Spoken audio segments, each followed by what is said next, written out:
Քո հրաշքն ամեն օր ուղերձների շարք։ Քո փրկության զորավոր ամրոցը։ Մենք մոտենում ենք «Իմաստություն և դասեր» 28-րդ Սաղմոսի 6-9 հատվածից անվանումը կրող շարքի ավարտին։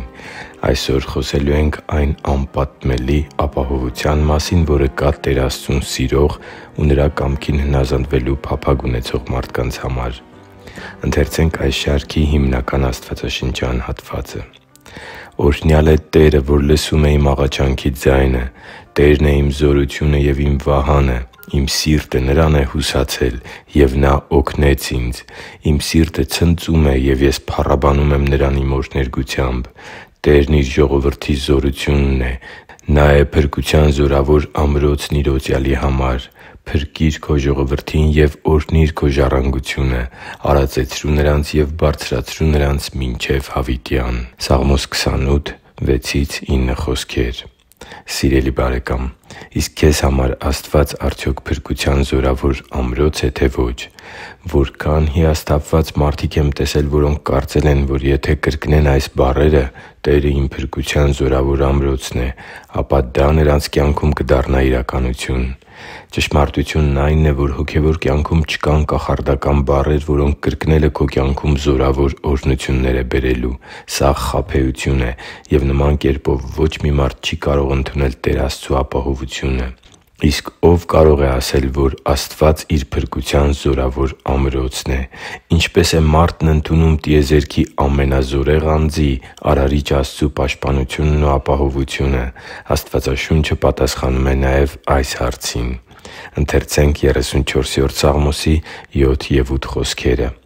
«Տիրոջ հրեշտակը բանակ է դնում իրենից վախեցողների չորս կողմում և ազատում է նրանց։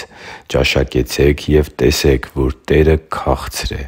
երանելի է այն մարդը, որ ապավինել է Նրան»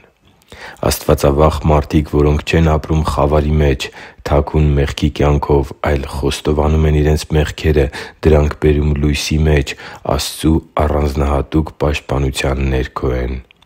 Մեղքը սիրող և մեղքի դեմ չպայքարող մարդիկ չեն կարող լինել աստվածավախ և, հետևաբար, չեն կարող վայելել Տեր Աստծու ապահովությունն ու պաշտպանությունը, որոնք պատրաստված են աստվածավախ մարդկանց համար։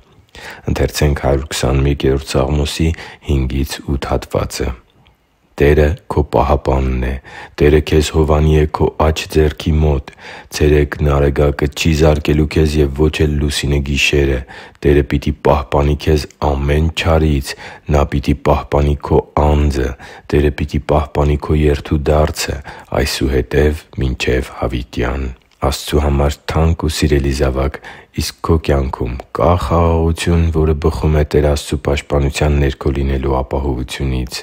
Դու աստվածավախ մարդ ես, թե՞ ապրում ես ոչ թե Տեր Աստծուն, այլ քեզ հաճեցնելու փափագով։ Այսօր իմ աղոթքն է քեզ համար, որ կարողանաս հստակ ու վստահ ասել այս խոսքերը. «Տերը իմ փրկության զորավոր ամրոցն է», և Աստված էլ երկնքից արձագանքի քեզ. «Այո՛, դու իմ զավակն ես, որ հավատում է իմ խոսքին և ձգտում հնազանդվել իմ կամքին»։ Իրական խաղաղությունը բխում է Տեր Աստծու պաշտպանության ներքո լինելու ապահովությունից։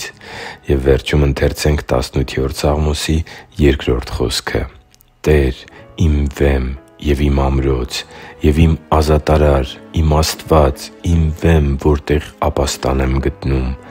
ով իմ վահան և իմ փրկության եղջյուր, Նա իմ ապավենն է» Հիշի՛ր, որ դու Աստծո հրաշքն ես, և Աստված սիրում է քեզ։ Շնորհակալ եմ, որ դու կա՛ս։ Սիրով և աղոթքով՝ Արման Մանուկյան։